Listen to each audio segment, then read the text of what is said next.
All right, friends, I got to ask your forgiveness on this episode because there were a lot of powerful sound bites that were delivered between me listening and my special guest delivering. However, the building that I was recording this in had EMI, which is electrical interference, going on at the time, and it caused a slight delay in the conversation. But I promise you, I will have this young, powerful dynamo back so that we can make this episode right. But please get as much from this as you can. In 3, 2, 1.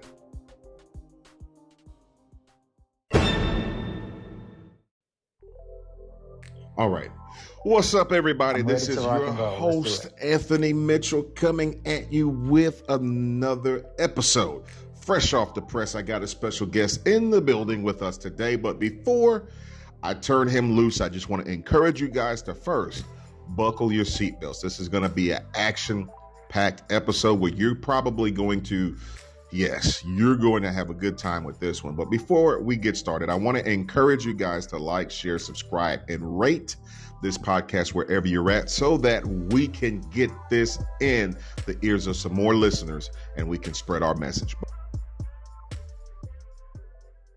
You know, Mr. Ira, when I hear that, it reminds me of an old saying. A man asked me one time, how do you eat an elephant? And the reply was one bite at a time. And with all the good pieces of information you just brought out about everything you are, what I want you to do with our listeners today, out of all that, I've got 3 things that I would really like to highlight. I want you to just kind of take us on a journey that before you were an entrepreneur and all of the things you are, just kind of build us up to the point of what got you where you were.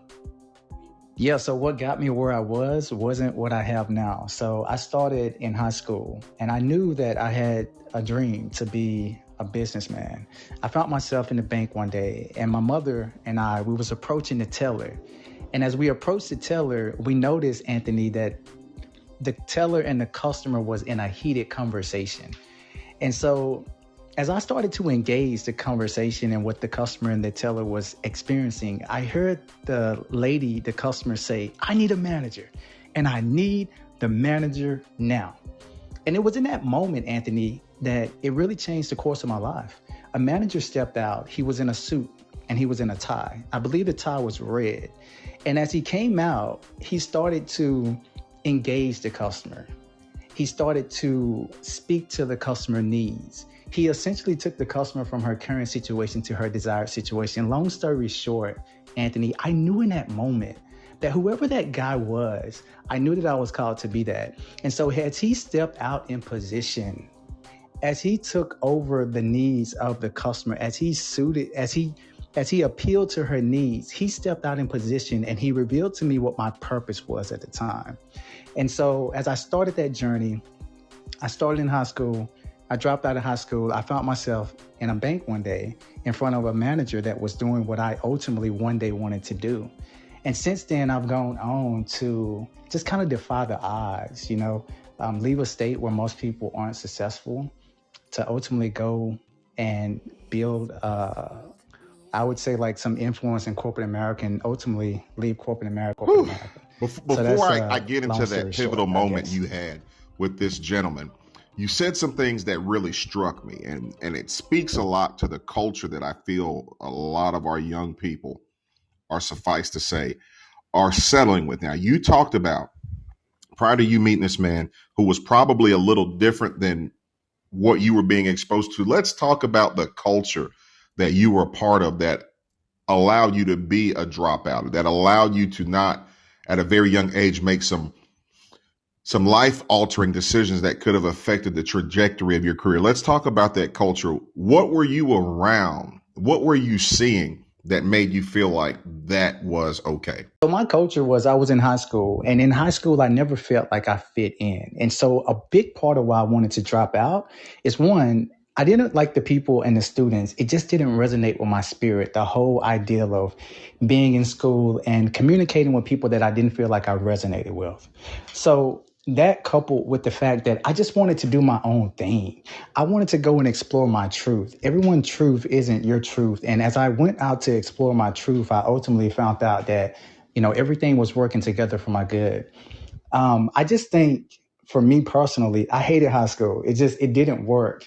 And even though my family and my friends were saying, hey, you need to go pursue high school, you need to go and get to college, initially it wasn't resonating. But Yeah, I ultimately think it that's would relevant at the because a lot of appointed times, time. especially as it pertains to us as individuals, we all have a purpose. And sometimes that purpose isn't unlocked with the cookie cutter approach that this is what's okay for you. But what I think is important in that pivotal moment, probably if you weren't at the right place at the right time to see a vision of what you could become, I think it pointed you in the right direction. So once you saw that, like what steps did you start taking at that moment? Or I don't know what the timeline is, but build us up on that timeline. So from the time you see this gentleman that basically is a vision and an inspiration for what you want to become, how do you start working in that direction? When I saw it, it started to work together for my good. So when I saw that manager, I didn't know what he was, but I knew that I had to become who he had became. And I didn't know how I was going to do it, but it just goes to show you that behind the scenes, something's already figured out. Something's already orchestrated to put you in position and to allow your desires of your heart to manifest into reality. And so for me, as I was in that position, I was exposed to something that I would never have normally had access to. And it's really interesting to note for the listeners who's listening right now, when I went into the bank, I didn't intend on going to the bank to meet the manager.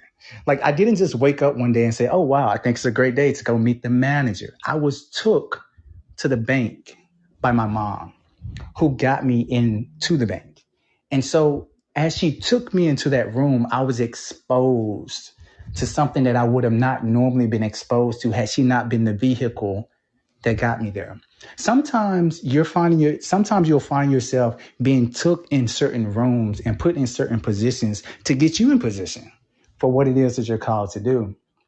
And I think for me, that was just one of those days where I had been exposed to something that I didn't know that I was going to be exposed to. And I think that's the greatest things about life is that ultimately, when the appointed time comes, you will be exposed to what you're supposed to be exposed to in order to. Sometimes when opportunity, sometimes it'll knock once, it'll knock multiple times. But you were in an appointed time, an appointed place. You were in the right place at the right time. But something also in what you saw allowed you to see opportunity, whereas some people probably would have just saw an angry customer. Where does that come from? Being able to see opportunity in situations where others may have just seen the potential altercation that's taken place.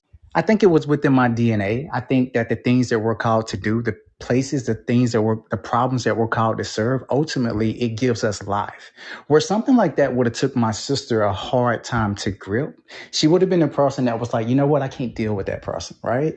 But then you have those other people who are in position to be in that position to take the customer from their current situation to the desired situation because ultimately it's how they're built. They were made for the challenge. Your purpose is unique to who it is that you are. Nobody can do your purpose the way that you do your purpose. I tell people, Anthony, that I coach all the time, that you was particularly created to do your purpose the way that you could do it. Nobody can take care of that customer the way that you can take care of that customer. Nobody can build that marriage the way that you can build that marriage. Nobody can lead that group the way that you can lead that group. So ultimately, everything that you're created to do, it can only be done by you. So it's important to get in position. And I think when I met the manager at that bank, he was stepping out in position to get me in position. And it's very interesting to note that the way that the manager was leading me in the bank was different from the way that he led my mother. It was different from the way that he led the angry customer. He was leading me by showing me what I could potentially become. He was leading my mother to show her and all the other customers at the bank as a little boy that he was going to rectify the situation. He was leading everyone differently, and he didn't even know the impact that he was making. You've hit a vein that I'm really liking now. But as he's having this impact, right? That's on one hand, he's having an impact. He's showing you a representation of what you can be.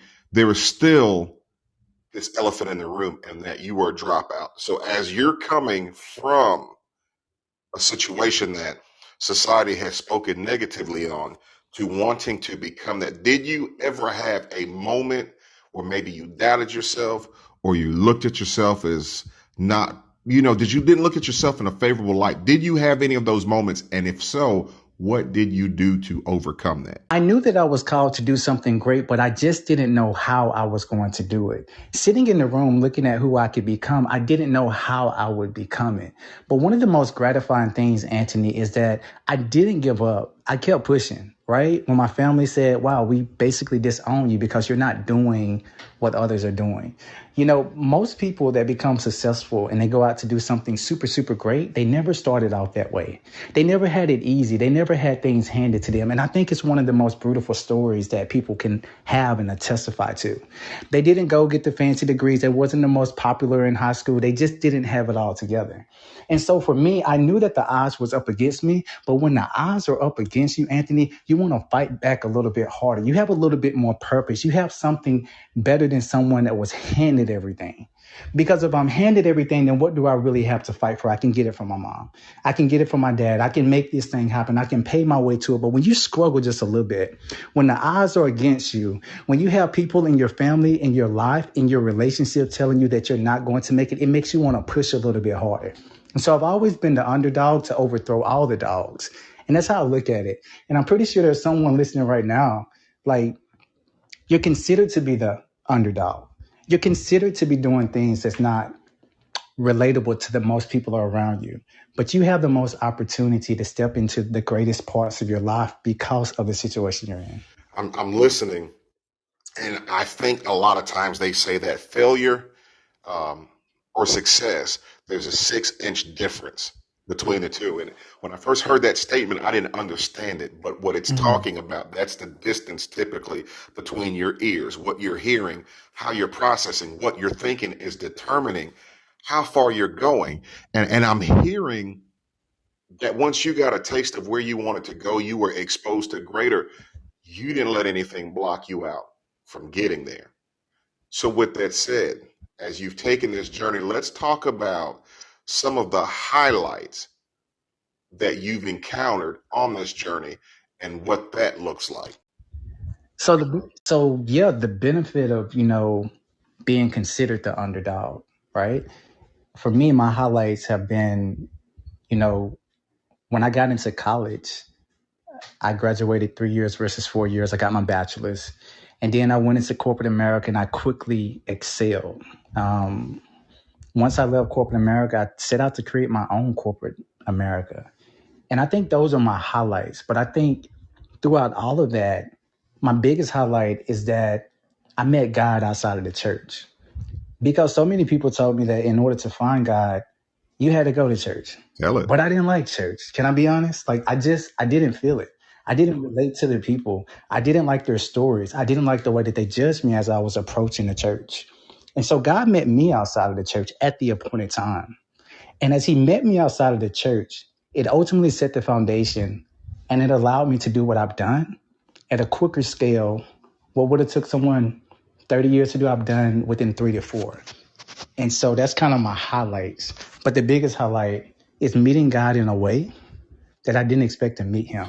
I'm gonna have to get you to keep going there because a lot of what we even do in outreach and in the community, these type of conversations come up very often. How has your experience with God provided you navigation? And one of the reasons I'm asking this question, just pivoting a little bit, is a lot of this generation doesn't feel like God is important to their success. So for you, how has it helped navigate your roadmap? You will never know how much you need God until you're called to do something bigger than what you can do it at the level that you're at. And so for those who think that God isn't important at this level, that's totally fine. He gets it. But there's going to come a point in your life when you start getting a desire in your heart to do something bigger than you could ever imagine. I'm not talking about what your mama did. I'm not talking about what your dad did. I'm not talking about breaking that record. I'm talking about doing something that's going to require some more power than you. I tell entrepreneurs that I coach all the time, you got to have something bigger working in you in order to do what you're called to do. Because when the appointed time comes and you get that dream that only God can fulfill, until you actually start engaging him, until you start having conversations with him, you're not going to fulfill the dream that he has ultimately placed within you. Your creator wants to create something through you. And your job as a human, right, is to find that, because God is connected to purpose, and your purpose will never go away. If you're working a 9 to 5 and you know that God has called you away to step into an entrepreneurship, that's your purpose. God is calling you. If you're having a marriage situation and you want the ultimate marriage, but the relationships that you're currently having, that's just not working, that's God calling you. He wants to prep you for that next thing, that new thing, the best thing. And so for me, the way God has provided direction, he's provided direction in his word, but it's bigger than just the word. When I think of religion, I think of relation. When I think of religion, I think it's religion, it's traditions, it's rules, it's regulation. And yes, we got to follow those rules at certain points, but God wants to have a relationship with you. I be in my meetings on Thursday. I have a business meeting with God. I'm like, God, what's going on? Let's talk. Let's have a conversation. Like, this is the type of relationship that God wants to have with him as you meet him on that level, as he exposed more of himself to you. And so this is mind blowing, because you actually just tapped into a conversation I was having with some fellow friends / coworkers recently.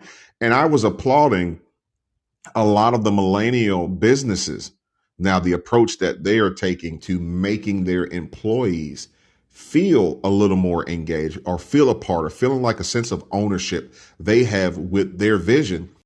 As you're making your people feel important, what are some of the businesses that you have created? Let's talk about that for a moment, because I really want, especially the young people, to realize it's not about how you start or how you finish, but them knowing that you came from a situation where you were a dropout. You could have been a lot of things, but you're at a point where now you're known as an entrepreneur in these things. Let's talk about the business side of it. Yeah, the business side. Wow. I mean, it's just been booming. Like, I started one company in 2018, and ultimately it led to another company. I've always based my companies based on the needs of my customers. So at one point, for those who are listening, I was helping everyday people rebuild their credit. And once that took place, another group of people started to reach out to me. They started to put a demand on my gift. I was minding my own business. I was working and rebuilding people's credit. And before I knew it, purpose was calling me again. And this time, those people that was connected with my purpose, they wanted me to teach them how to start a business. They wanted me to teach them how to grow a business. What I love about purpose is that you'll be minding your own business, doing the last assignment, doing the thing that you was last called to do, in the old relationship, at the old 9 to 5. And before you know it, it'll come knocking on your door. What I loved about the businesses that I've started is that they've always came out of me. And so I started one company. I was helping people rebuild their credit. And before I knew it, I created 4 other companies tailored around helping people start a business with no business experience and growing their existing businesses as existing business owners. But I do think there's a lot of what you have experienced and just talked about that can even extend beyond business. Sometimes just even in our mentorship, we're talking to people who want to be podcasters. We're talking to kids that want to be vloggers. We're talking to individuals that want to start lemonade stands, or just some form of ownership of their own vision. From your perspective and experience, I want you to give me what you consider to be the 3 most important characteristics, all of them, all of us, everyone who's listening to, must possess so that they can come to that expected end of success. One, you got to have resilience. Without resilience, you're not going to last. As a business owner, as an entrepreneur, as a purpose pursuer, you got to be resilient. Like, you've got to be okay with not having wins. When I first started my first company, it grew from 0 to 6 figures less than 6 months. I didn't even have business experience. But when I went on to start my second company, as I moved up to start my third company, there was nights when the customers didn't come through. They didn't come through. And it was a question between myself. It was a war. Should I give up? Should I let this thing go? So one, we're going to have resilience. 2, You got to go out there. You got to get it. Don't wait on nobody to light your fire. You start lighting your fire yourself. You got to hang out with the people that are doing what you're called to do. You got to invest in the people that's at the level that you're ready to go to. You got to walk into your truth. One of the things that God has really shown me is that you've got to explore your truth. But you need to understand that your truth is not necessarily the truth. But sometimes you got to experience what's not true so that you can ultimately discover the truth. And I'm talking about the real truth that God will ultimately reveal to you when you're ready for that. The final thing I would say is really just making it all about your customer. Like if you're called to start a business, if you're called to start a podcast, you got to make it about your people. I could have you on here for 30 more minutes. However, I am very time conscious when people from every sector and segment of life are willing to invest their time and share wisdom with my crowd. So before we get off of here, Mr. Ira, I got one more question that I got to just throw out to you that I ask every guest that comes on the show. Are you ready, sir? Tell me something you know now that you wish you knew when you were younger. The one thing that I know now that I wish that I would have known longer or when I was younger is God will meet you outside of the church. I think that's the most important thing ever. At that point in my life, I wasn't into God because I assumed that he was going to judge me. I assumed that he was going to put me in a situation that just wasn't good.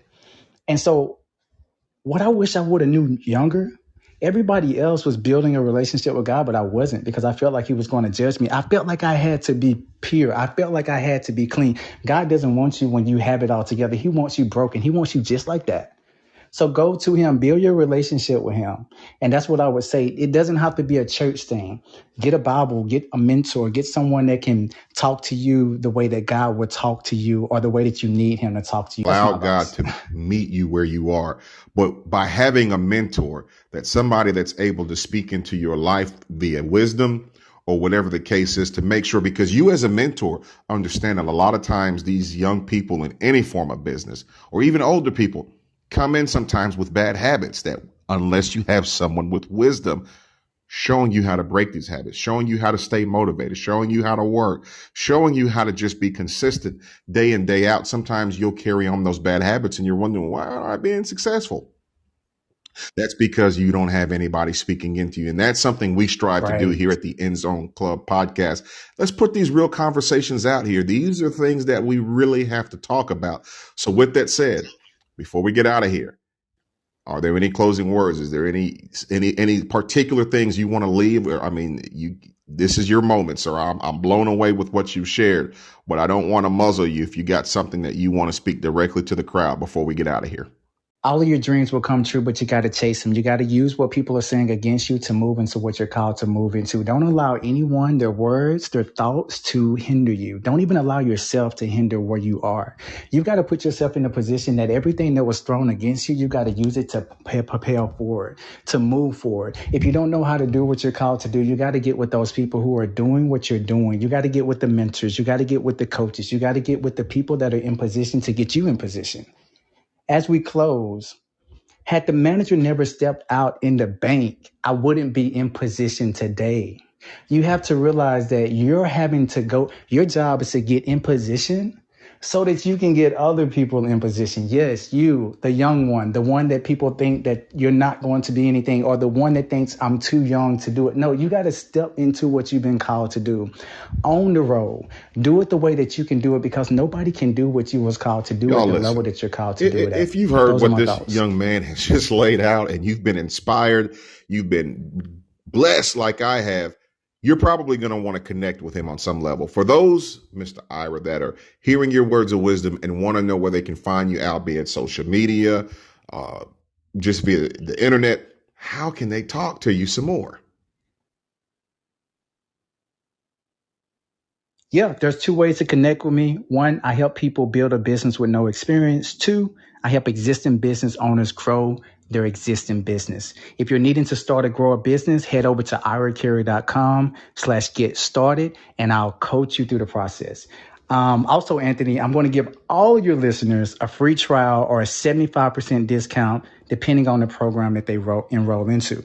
Just head on over to iracurry.com/get started, and be sure to follow me on Facebook, at Whew. In case you don't know how curry.ira. to spell that, that's Curry. I don't want anybody to miss this. I don't want anybody to miss this. Hey, sir, I got to get you back on here at least sometime in the near present because I want to dig more into how to start a business. I think a lot of times we talk about business, but sometimes people don't know the first step. I got to get you back. But guys, listen, y'all give it up, give it up, give it up for Mr. Ira. That's for you, sir. That's for you. But with that said, guys, hot off the press, it's another edition of the End Zone Club. Enjoy this podcast. Again, like, share, subscribe, give it up for my guy. Go find him on social media. Support the movement, guys. We're here. Anyway, until next time, y'all be blessed.